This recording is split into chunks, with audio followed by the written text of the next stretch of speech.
A night of chaos. The midnight shift at Riverside General Hospital was always a whirlwind. Dr. Omar Siddiqui, the lead physician on duty, thrived in the high-stakes environment of the emergency department. The night had barely started, but Omar was already knee-deep in cases. From fractured bones to severe trauma, the ER was bustling with urgency. Omar had just finished suturing a deep laceration on a teenager's leg when the unmistakable blare of sirens signaled another incoming emergency. Through the glass doors of the ER, paramedics wheeled in a middle-aged man on a gurney, his face pale and ashen. "Cardiac arrest," one paramedic shouted as they burst through the doors. Unresponsive for 5 minutes. Omar sprang into action, his years of training taking over. "Prep the crash cart. Get an airway and start compressions." He barked at the nurses as they wheeled the gurney into the trauma bay. Time was of the essence. Every second lost could mean the difference between life and death. The patient was hooked to monitors, and Omar began administering chest compressions, sweat dripping from his forehead as he worked tirelessly. The room buzzed with controlled chaos, nurses and technicians moving with precision, following Omar's commands without hesitation. Suddenly, the rhythm of urgency was interrupted by a sharp, authoritative voice. "Step away from the patient. Now." Omar's head snapped up, his focus momentarily broken. A uniformed police officer had entered the trauma bay, his presence jarring and out of place. The officer, whose badge read Officer Grayson, had one hand on his holstered gun and wore a stern, distrustful expression. "This is a medical emergency," Omar said, his voice calm but firm. "You need to leave." Grayson ignored him, his hand tightening on the grip of his gun. "I don't know who you are or what you're doing, but until I verify your identity, you're not touching this man." The room fell silent, save for the relentless beeping of the monitors and the murmurs of the medical staff. Nurses exchanged uneasy glances, and a young technician froze mid-step, clutching a vial of medication. "Officer," Omar began, keeping his voice steady despite the adrenaline coursing through him. "This patient is in cardiac arrest. If I don't continue treatment, he will die. Please, step aside." Grayson took a step closer, his demeanor hostile. "I said, back off. I don't know if you're even supposed to be here." The accusation stung. Omar, a respected physician with years of experience, found himself treated like a criminal in the very hospital where he had saved countless lives. His hands hovered over the patient's chest, unwilling to abandon his efforts. "Officer Grayson," Omar said, his tone sharper now, "I am Dr. Omar Siddiqui, the attending physician in this ER. You can verify my credentials later, but if I stop now, this man will die. Is that what you want?" Grayson's jaw tightened, his suspicion unwavering. "I don't take orders from you," he snapped. His voice cut through the room, but the flatlining monitor was louder, a haunting reminder of the patient's deteriorating condition. One of the nurses, a petite woman named Lisa, mustered the courage to speak. "Officer, Dr. Siddiqui is our lead physician. Please, let him do his job." Grayson glared at her, his stance rigid. "Stay out of this," he barked, causing Lisa to shrink back. Omar's mind raced. The situation was spiraling out of control.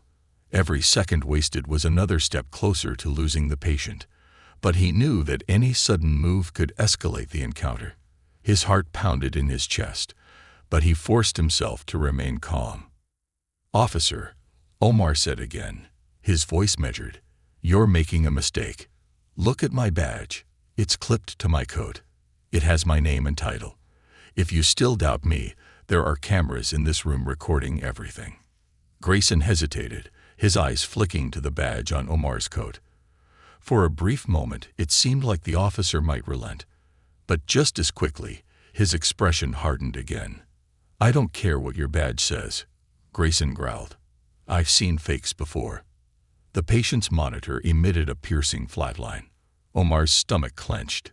He knew the man was seconds away from irreversible damage. "This man is dying," Omar said, his voice rising. "If I don't act now, his death will be on your hands." Grayson's grip on his gun tightened. "Step back," he ordered.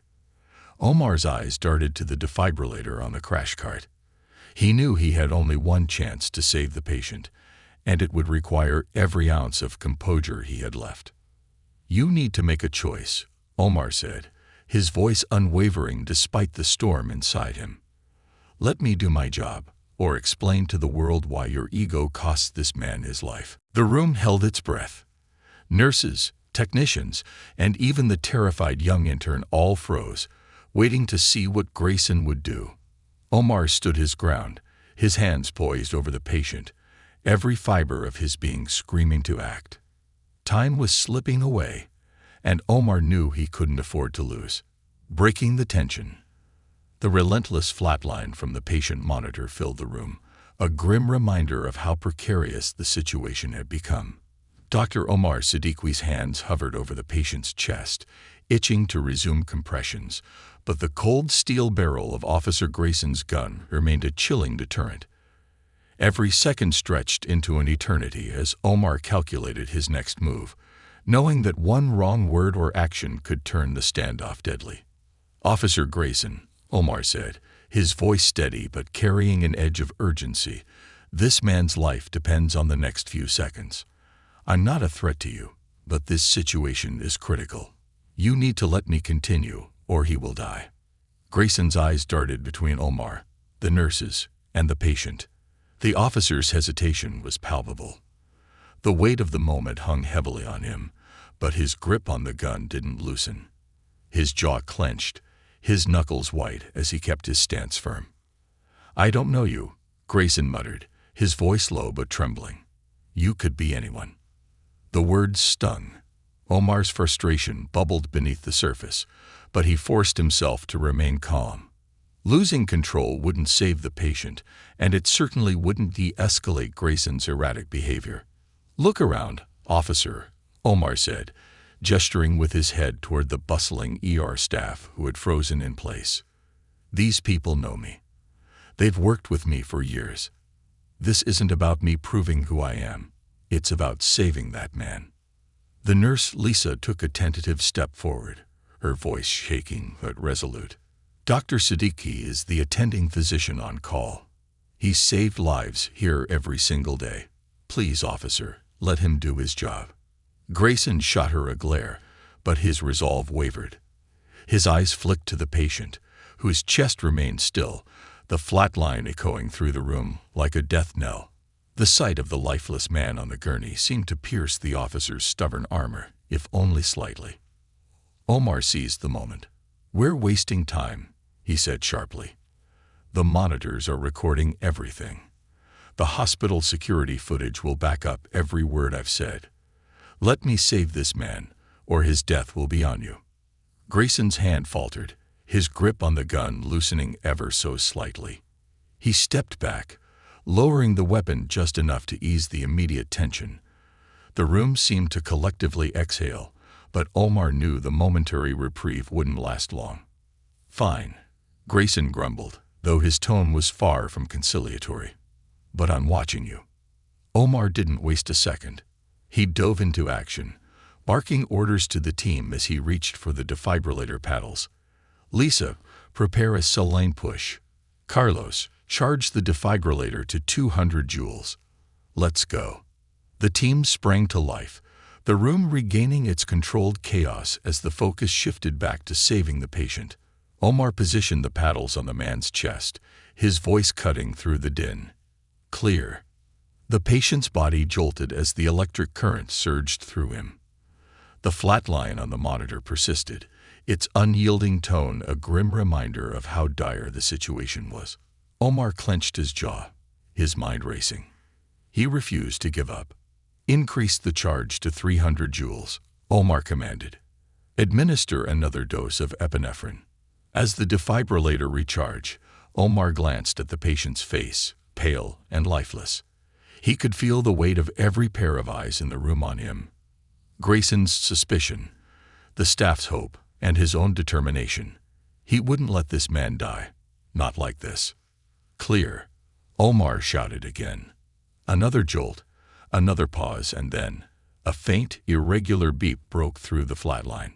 Relief rippled through the room as the patient's heart rhythm slowly returned. Omar's shoulders sagged, but only for a moment. There was still work to do.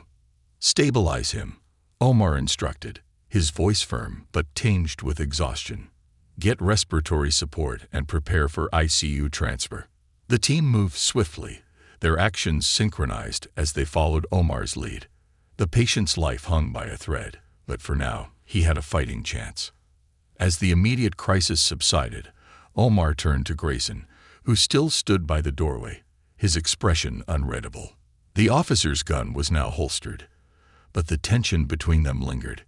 "You've been watching," Omar said, his voice low but steady. "Do I still look like a threat to you?" Grayson's face hardened, but he said nothing. His silence spoke volumes, a mixture of lingering doubt and bruised pride. Omar didn't press further. He had patients to treat and no time to argue with a man who couldn't see past his own biases. Hours later, as the ER quieted down and the patient was safely transferred to the ICU, Omar finally allowed himself a moment to breathe. He leaned against the counter, his hands trembling from the adrenaline crash. The events of the night replayed in his mind, each moment a stark reminder of how quickly life and trust could hang in the balance. Lisa approached him, her face pale but resolute. "Dr. Siddiqui," she said softly, "I've already filed an incident report." Carlos recorded part of the confrontation on his phone. "The administrators need to see this." Omar nodded, though his exhaustion was evident. "Good," he said. "What happened tonight can't be ignored. Not for me, not for our team, and certainly not for our patients." As he spoke, the weight of the night settled on him. It wasn't just about one man's ignorance. It was about a system that allowed prejudice to thrive unchecked. Omar knew the road ahead would be difficult, but he was determined to fight for justice, not just for himself, but for every professional who had been treated as less than they deserved. He glanced at the clock, the hands ticking steadily forward. The night wasn't over, and neither was his resolve. Tonight had been a battle, but the war for accountability and respect had just begun. Ripples of consequence. The morning light filtered through the windows of Riverside General Hospital as the overnight shift wound down. Dr. Omar Siddiqui hadn't left the ER since the incident with Officer Grayson, and the tension of the night lingered like a storm cloud. The patient he'd worked so hard to save had been stabilized and transferred to the ICU, but the events leading up to that moment were far from resolved. Omar stood in the doctor's lounge, staring into his coffee cup, the bitter aroma doing little to calm his nerves. His thoughts raced, replaying the confrontation in the trauma bay. The accusatory glare of Grayson, the cold barrel of the gun aimed at his chest, and the haunting flat line of the patient's monitor all blurred together in a chaotic loop. He was pulled from his reverie by the soft knock on the door. It was Lisa, the nurse who had bravely spoken up during the standoff. "Dr. Siddiqui," she said, her voice tentative but firm. "I thought you'd want to know. The video Carlos recorded. It's already made its way to the hospital administration." Dr. Alvarez saw it and was livid. "They're holding a meeting in an hour." Omar nodded, setting the untouched coffee aside. "Thank you, Lisa. And thank Carlos for me. It took courage to record that." Lisa hesitated for a moment. "You saved that man's life, Omar," she said, her tone heavy with meaning. "You shouldn't have had to fight to do your job. We're all behind you." Omar offered her a faint smile, grateful for the support, but he knew that support from his team was just one part of the battle. The incident had opened a wound in the fabric of their hospital, exposing biases and systemic flaws that couldn't be ignored. An hour later, Omar sat in a small conference room with the hospital's top administrators. Dr. Alvarez, the chief of staff, sat at the head of the table, her expression grave. She was flanked by legal counsel and security personnel, their notepads and laptops ready to record every detail. "Dr. Siddiqui," Alvarez began, her voice steady but tinged with anger, I've reviewed the reports and the footage from last night. What happened in your trauma bay was unacceptable. Officer Grayson's behavior not only endangered you and the staff, but it also jeopardized the life of a critically ill patient. Omar leaned forward, his exhaustion evident, but his resolve unshaken.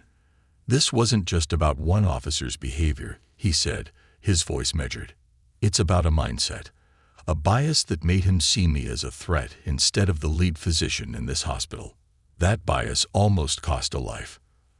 Alvarez nodded, her expression hardening. We're taking this very seriously. The video has been shared with the police department, and I've already reached out to the city council. This won't be swept under the rug. The hospital's legal advisor, a sharp-eyed woman named Eleanor, interjected. Dr. Siddiqui, you have our full support. However, you should be prepared for pushback. Cases like this tend to spark controversy, and we'll need to handle the media carefully. Omar's jaw tightened. I'm not worried about controversy. I'm worried about the message we send if we don't act decisively. What happened in that trauma bay was a violation of trust between the hospital, its staff, and the community we serve. The room fell silent for a moment, the weight of Omar's words sinking in. Alvarez cleared her throat and glanced at the security team. We'll be implementing stricter protocols for law enforcement entering restricted areas, she said. Effective immediately, officers must identify themselves and state their purpose before stepping into any medical space. And Dr. Siddiqui, your incident report and testimony will be submitted to the police department's Internal Affairs Division. By mid-afternoon, the ripple effects of the incident had begun to spread. Word of the confrontation had leaked to local news outlets, and Omar found himself fielding questions from reporters eager to turn the story into headlines. Dr. Siddiqui, one reporter pressed as he walked toward the hospital's main entrance. Can you comment on the video circulating online? How do you feel about Officer Grayson's actions? Omar paused, turning to face the small crowd of journalists. He knew this was his chance to shift the narrative from personal outrage to a broader call for accountability. I'm deeply troubled by what happened, he said, his voice firm but calm. As a physician, my duty is to save lives, no matter the circumstances. Last night, I was prevented from doing my job because of assumptions and biases that have no place in our society, let alone in a hospital. The reporters scribbled furiously, cameras clicking as they captured Omar's steady gaze. This isn't just about me, he continued. It's about ensuring that no one, doctor, nurse, patient, or visitor, has to fear for their safety in a place of healing. I hope this incident serves as a wake-up call for all of us to confront and address the prejudices that persist in our institutions. That evening, as Omar returned to his office, his phone buzzed with notifications. Social media had picked up the story, and hashtags like #JusticeForDrSiddiqui and #EndBasinHealthcare were trending. Messages of support poured in from colleagues, former patients, and even strangers who had seen the footage. But not all the messages were positive. Mixed among the encouragement were angry comments defending Grayson's actions, accusing Omar of playing the victim or escalating the situation. Omar's stomach churned as he read the vitriol, but he reminded himself that change always came with resistance. The sound of a knock broke his focus. Lisa entered, her expression a mix of pride and concern. They've scheduled a press conference for tomorrow, she said. Dr. Alvarez wants you to speak. Omar sighed, the weight of the day pressing down on him. I'll do it, he said after a moment. But this isn't about me. It's about making sure this never happens again. As Lisa left, Omar leaned back in his chair, staring at the ceiling. He thought about the patient in the ICU, the staff who had stood by him, and the officer whose prejudice had nearly cost a life. The fight was far from over, but Omar was ready. This was more than a personal battle. It was a moment to ignite change. And he wouldn't back down. The storm builds. The following morning, Dr. Omar Siddiqui stood in front of a mirror in the hospital restroom, adjusting his tie. He wasn't a man who typically sought the spotlight, but the press conference called by the hospital administration was unavoidable. The incident with Officer Grayson had spiraled into a national conversation, and the hospital wanted Omar's voice at the forefront. The night before had been sleepless. Between managing patients and reviewing the timeline of events for the press conference, Omar barely had time to think about how profoundly the confrontation had affected him. He knew that today, he wouldn't just be speaking as a doctor, but as a representative of every professional who had been doubted or disrespected because of their background. The hospital auditorium was packed with reporters, cameras, and hospital staff. Dr. Rebecca Alvarez, the chief of staff, opened the conference with a somber yet resolute tone. "Good morning, and thank you all for being here," she began, standing at a podium adorned with the hospital's emblem. Riverside General Hospital has always been a place of healing and trust. What occurred 2 nights ago in our ER challenges those principles. Today, we are here to address that incident and to reaffirm our commitment to the safety and dignity of our staff and patients. She gestured toward Omar, who took a deep breath and approached the podium. The sea of cameras and microphones felt oppressive, but he pushed the weight of his anxiety aside. This was bigger than him. "Thank you, Dr. Alvarez," Omar began, his voice steady but firm.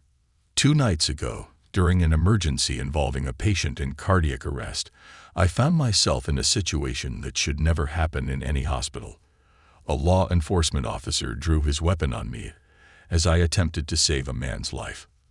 The room was silent, the gravity of his words pulling everyone's attention. Omar continued. This was not an isolated incident. It was the result of a bias, a prejudice that saw me not as a doctor, but as a potential threat. Let me be clear, this bias endangers lives. It undermines the trust between medical professionals and the communities we serve. He paused, letting his words sink in before addressing the broader issue. This is not just about me. It's about creating a culture where every professional can do their job without fear, where patients can trust that their lives are in capable hands, no matter the chaos around them, and where prejudice, whether explicit or implicit, has no place. Applause erupted, but Omar wasn't finished. He outlined the steps he believed were necessary: bias training for law enforcement, strict protocols for officers entering medical spaces, and improved communication between police and hospital staff during emergencies.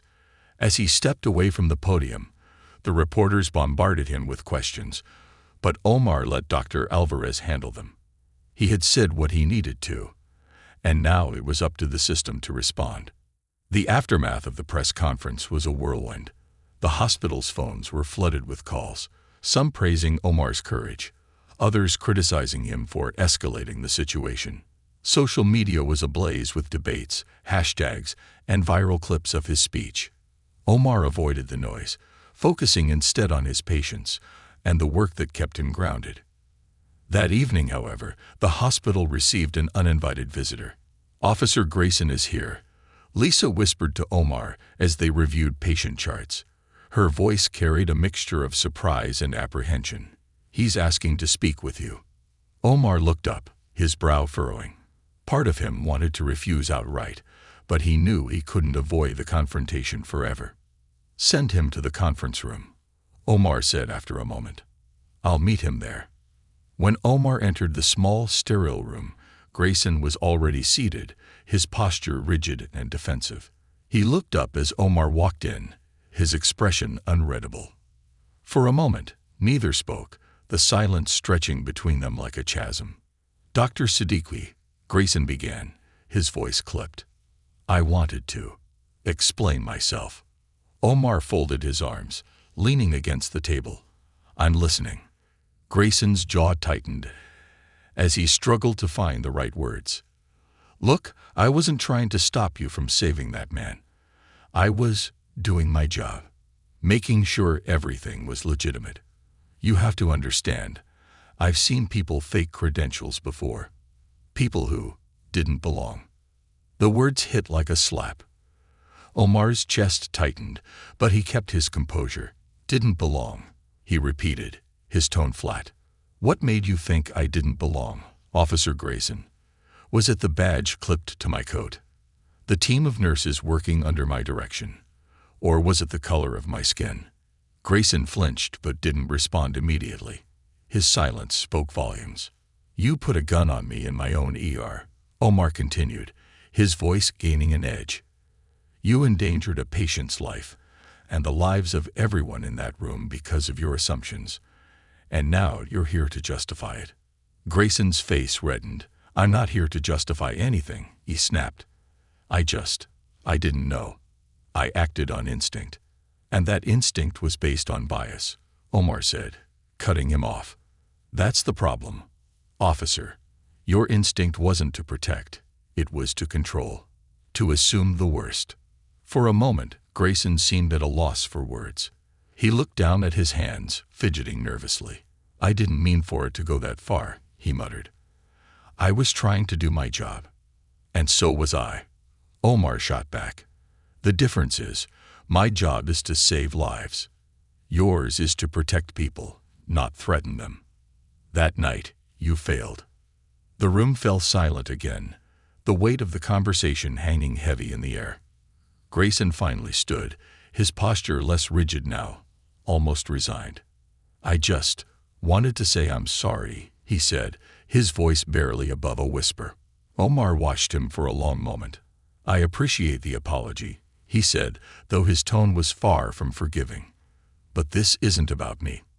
It's about the system that allows someone like you to walk into a hospital and wield that kind of power unchecked.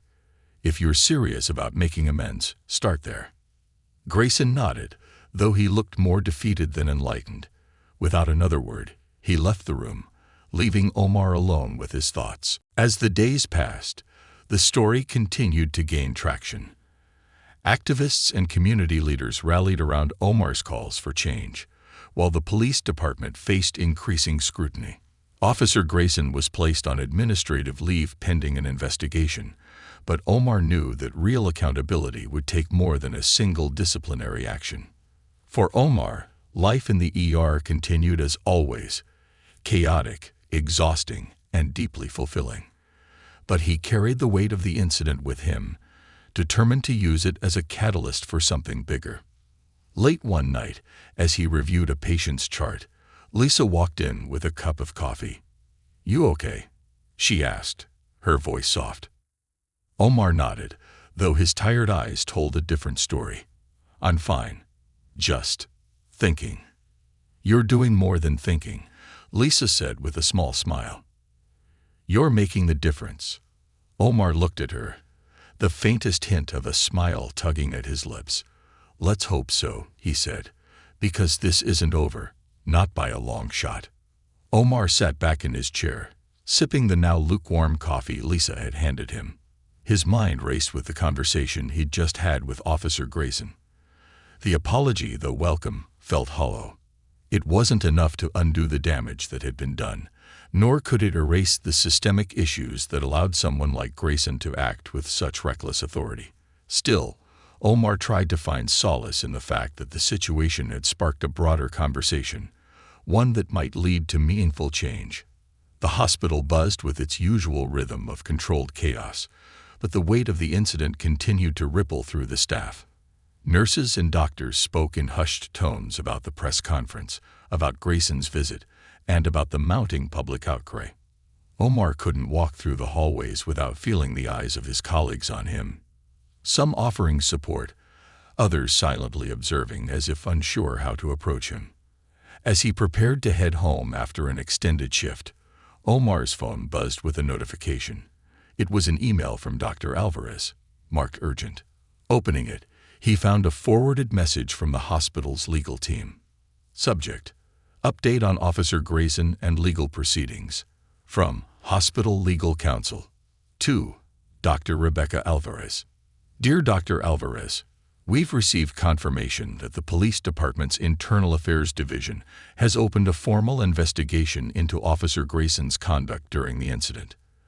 Additionally, the City Council has requested a meeting to discuss broader systemic reforms, including the implementation of stricter protocols for law enforcement in medical facilities. Given the public interest in this case, we recommend that Dr. Siddiqui and the hospital's leadership team prepare for potential testimony before the council. This is a pivotal moment to push for the changes we've been advocating. Best regards. Eleanor Price, Legal Counsel, Riverside General Hospital. Omar exhaled slowly, the magnitude of the situation settling over him. The wheels of accountability were in motion, but the road ahead would be long and fraught with challenges. He closed the email and pocketed his phone, his resolve hardening. If the city council wanted testimony, he would give it. If the public needed a voice to demand change, he would speak. Later that night, Omar returned to his apartment, his exhaustion catching up with him. The quiet of his home felt foreign after the constant noise of the hospital and the intensity of the past few days. He dropped his bag by the door and sank onto the couch, staring at the blank television screen. His phone buzzed again, pulling him from his thoughts. It was a message from an unfamiliar number. "Hi, Dr. Siddiqui. This is Noah Carter, the man you saved during the incident. I don't know if you remember me, but I've been wanting to thank you. I heard about what happened, and I'm sorry you had to go through that while trying to save my life. If there's anything I can do to support you, please let me know. You're a hero to me and my family." Omar read the message twice, his chest tightening. He did remember Noah. How could he forget? In the midst of the chaos, Noah had been the sole focus of Omar's efforts, a man on the brink of death who had deserved every ounce of the doctor's skill and determination. For a moment, Omar felt a sense of validation. Noah was alive, and his family had their loved one back. It was a reminder of why Omar had chosen this path, even when the journey was fraught with obstacles. He typed a quick response. "Hi Noah. Thank you for reaching out. I'm glad to hear you're doing well. That's all the thanks I need. Take care of yourself, and I'm here if you need anything." Setting his phone down, Omar leaned back against the couch. The events of the past few days had tested him in ways he never imagined, but they had also reinforced his purpose. He wasn't just a doctor saving lives. He was now part of a larger fight, one that extended beyond the walls of the hospital. The next morning, the city council chambers were packed, the air thick with anticipation. Community leaders, activists, and concerned citizens filled the room, their voices blending into a low hum of conversation. The council meeting had been fast-tracked due to public pressure, and Omar had been invited to speak as a key witness to the events that had ignited the uproar. Dr. Alvarez accompanied him, offering quiet words of encouragement as they took their seats near the front. Omar felt the weight of the moment as he glanced around the room, his eyes landing on a group of hospital staff who had come to support him.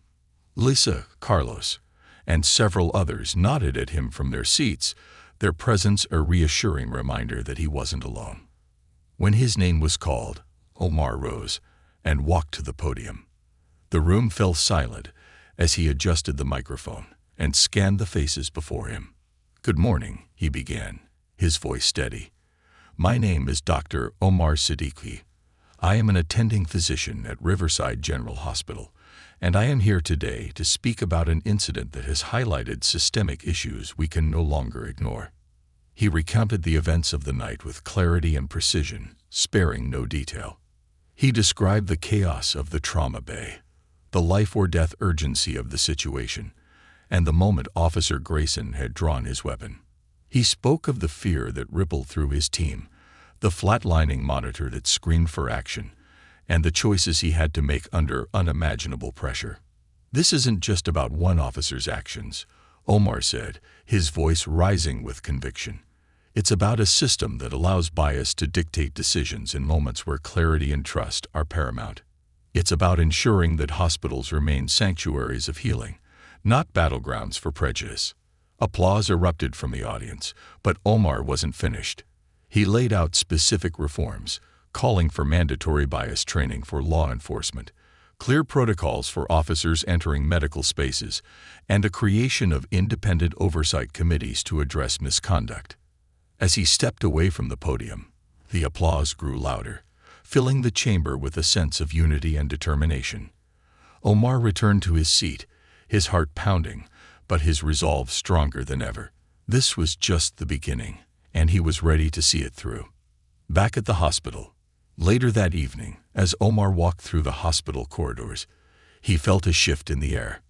Staff members stopped to thank him, patients greeted him warmly, and even strangers offered words of encouragement. The incident had cast a harsh spotlight on the hospital, but it had also sparked a wave of solidarity and support. Omar paused outside the ICU, glancing through the window at Noah Carter, who was sitting up in bed, chatting with his family.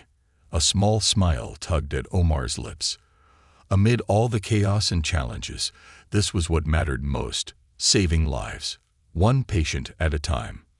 The fight for justice and systemic change was far from over, but Omar knew he wasn't alone. Together with his team, his community, and countless others who believed in the power of change, he would keep pushing forward. The storm may have built, but it was clear. A new dawn was on the horizon. Unmasking the system. Dr. Omar Siddiqui sat in his office, his fingers lightly drumming the edge of his desk as he reviewed patient notes. The city council meeting from the day before had left him both exhilarated and exhausted. The overwhelming support from the public, his colleagues, and even strangers gave him hope, but the road ahead felt daunting. He had become an unexpected symbol of resistance against prejudice, a position he had not sought, but now embraced out of necessity. His thoughts were interrupted by a knock on the door. It was Lisa, her face a mixture of determination and concern. "Dr. Siddiqui," she said, stepping inside and closing the door behind her, "I just got word that the police department's internal affairs team is here. They want to interview you about the incident." Omar's heart sank momentarily, but he quickly steeled himself. "Are they here to investigate or to intimidate?" he asked, his tone sharp. "I'm not sure," Lisa admitted, "but Dr. Alvarez is with them." She insisted on being present for the questioning. Omar nodded, pushing back his chair and standing. "Let's get this over with." The conference room was cold and impersonal, a stark contrast to the warmth of the hospital. Inside, two internal affairs officers sat opposite Dr. Alvarez, their notepads and tablets ready. Omar entered the room with calm confidence, his white coat a stark reminder of his authority and purpose. He shook hands with the officers, introduced himself, and took a seat. "Dr. Siddiqui," one of the officers began, his tone professional but guarded, "thank you for meeting with us. We're here to gather your account of the events that took place during the incident with Officer Grayson." Omar leaned forward slightly, clasping his hands together on the table. "I've already given my account multiple times, to hospital administrators, the city council, and the media. But if this helps bring clarity and accountability, I'll do it again." The officers exchanged glances before the questioning began. They asked about the sequence of events, Grayson's behavior, and Omar's decision-making during the medical emergency. Omar answered each question with precision, recounting the harrowing moments in the trauma bay and the split-second decisions he had to make. "What was your impression of Officer Grayson's intent when he drew his weapon?" one officer asked. Omar's jaw tightened. His intent seemed to be asserting control over a situation he didn't understand. Whether it was out of fear, bias, or a misplaced sense of authority, I can't say. But what I can say is that his actions jeopardized a man's life and created an atmosphere of fear in a place where people come to heal. The second officer scribbled something on his notepad before asking, "Do you believe Officer Grayson's actions were racially motivated?" Omar took a deep breath. This was the heart of the matter, the question that made people uncomfortable and defensive. "Yes," he said firmly. "If I were someone else, a white doctor, for instance, I doubt he would have drawn his gun." His actions weren't just about ignorance or overreach. They were about seeing me as a threat rather than a professional. The room fell silent, the weight of Omar's words lingering in the air. Dr. Alvarez, who had remained quiet until now, spoke up. "Dr. Siddiqui's account is consistent with the video evidence and the statements from other staff members. Officer Grayson's behavior was not just inappropriate, it was dangerous. I expect the department to address this with the seriousness it deserves. The officers nodded, their expressions unreadable. Thank you, Dr. Siddiqui, one of them said. We'll include your testimony in our investigation. As they stood to leave, Omar stopped them. One more thing, he said, his voice firm. This isn't just about one officer or one incident. This is about a culture that allows prejudice to influence decisions. If your investigation doesn't address that, you're not solving the problem. You're perpetuating it. The officers hesitated before nodding and exiting the room. Later that evening, the sun had long set, and Omar found himself walking through the quiet corridors of the hospital. Most of the day's staff had gone home, and the night shift was settling into their routines. The stillness gave Omar a rare moment to reflect. He made his way to the ICU, where Noah Carter was recovering. Through the glass window, he could see Noah sitting upright, flipping through a magazine while his wife dozed in a chair beside him. The sight filled Omar with a sense of purpose. Despite everything that had happened, this was why he did what he did: to save lives, to give people more time with their loved ones. As he turned to leave, Noah spotted him and waved. Omar hesitated before stepping inside. Dr. Siddiqui, Noah said, his voice warm and filled with gratitude. It's good to see you. You're looking better, Omar replied, a small smile breaking through his exhaustion. That's thanks to you, Noah said. I've been following the news. What you went through that night, it's unbelievable. I'm sorry you had to deal with that while saving my life. Omar shook his head. You have nothing to apologize for, Noah. I'm just glad you're here, alive and recovering. Noah's expression grew serious. I want to help, Dr. Siddiqui. What happened to you? What's happening in our system? It's not right. If there's anything I can do, tell me. Omar considered his words carefully. What you can do, Noah, is tell your story. People need to hear how bias and ignorance almost cost you your life. The more voices we have, the harder it is to ignore. Noah nodded, his resolve clear. You have my word. The national stage. Within days, Noah Carter's story began circulating in the media. Paired with the footage of the incident, his testimony added a human face to the narrative. A man whose life had been on the line, caught in the crossfire of bias and authority. The public outrage grew louder, with demands for accountability spreading beyond the local level.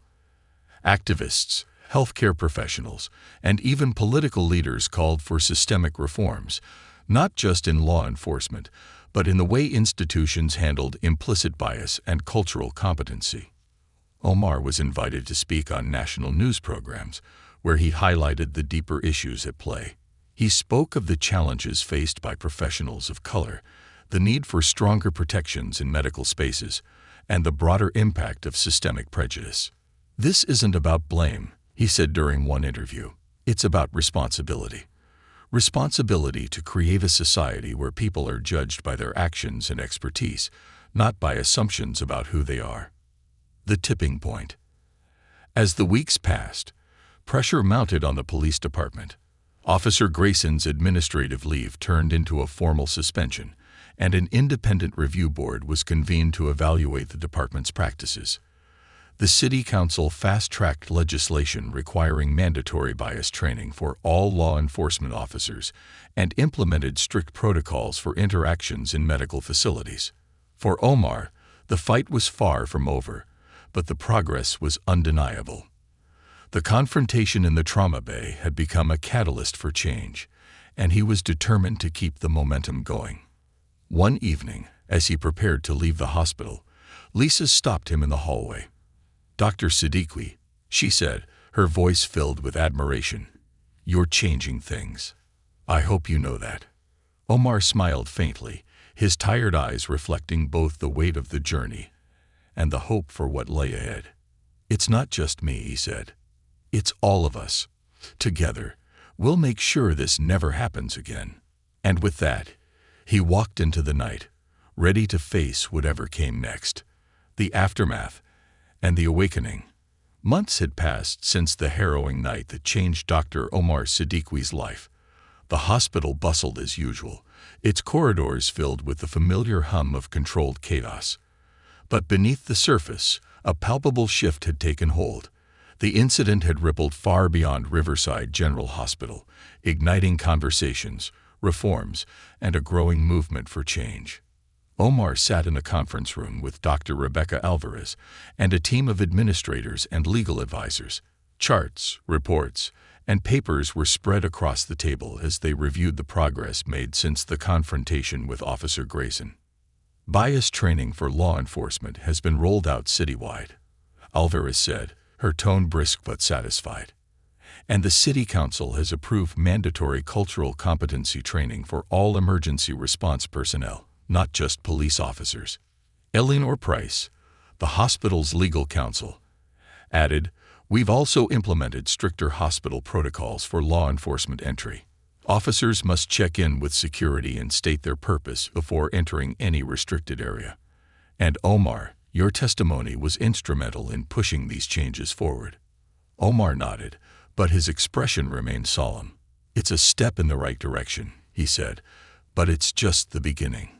Policies are important, but what really matters is how they're implemented and upheld." The room fell quiet for a moment. Everyone understood the weight of Omar's words. Change was slow, often grueling, and required constant vigilance. Grayson faces accountability. The investigation into Officer Grayson's actions had concluded, and the findings were damning.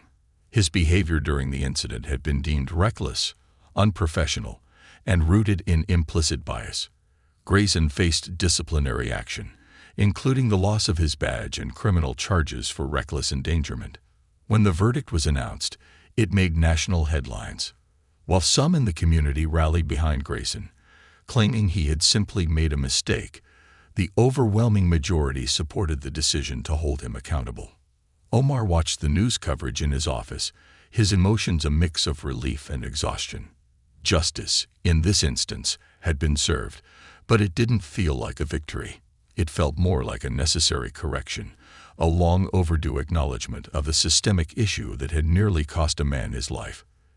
His phone buzzed, pulling him from his thoughts. It was a message from Noah Carter, the patient he had saved during the incident. "Dr. Siddiqui, I just saw the news. Thank you for standing up for people like me. For people like you. You've changed so much more than you realize." Omar smiled faintly, the words a reminder of why he had endured the scrutiny, the questions, and the spotlight. It wasn't just about him. It was about everyone who deserved to be seen, respected, and protected. The ripple effect. The changes at Riverside General Hospital were echoed in medical facilities across the country. Other hospitals began adopting similar protocols, and national organizations called for widespread reforms to ensure that healthcare professionals could work without interference or fear. Omar found himself invited to speak at conferences, webinars, and forums, sharing his experience and advocating for systemic change. But with the spotlight came resistance. Anonymous threats, hate mail, and online vitriol were directed at Omar, accusing him of overreacting or playing the victim. It was draining, but he refused to let it deter him. "You knew this would happen," he told himself during one sleepless night. "Change always comes with resistance. You're not fighting for approval. You're fighting for what's right." An unexpected ally. One afternoon, as Omar prepared to leave the hospital, he was approached by a familiar face, Officer Grayson. Omar's initial reaction was guarded, but something in Grayson's demeanor gave him pause. The man seemed smaller somehow, humbled by the weight of recent events. "Dr. Siddiqui," Grayson began, his voice hesitant, "I know I'm the last person you want to see, but I needed to talk to you." Omar crossed his arms, his expression unreadable. "I'm listening." Grayson took a deep breath. "I've spent the last few months in counseling and bias training. I've been forced to confront things about myself I didn't want to see. What I did that night, there's no excuse for it. I see that now." Omar studied him, searching for sincerity. "And what do you want from me, Officer Grayson?" "Forgiveness." Grayson shook his head. "No, I don't expect you to forgive me. I just wanted to tell you that I'm sorry for everything, and that I'm trying to do better." Omar's gaze softened, but his tone remained firm. "Apologies are a start, but change doesn't come from words. It comes from actions. If you're serious about doing better, then use your experience to educate others. Help ensure this never happens again." Grayson nodded, his expression somber. "I will." The future takes shape. In the months that followed, Omar continued his work as a physician, but his role as an advocate grew.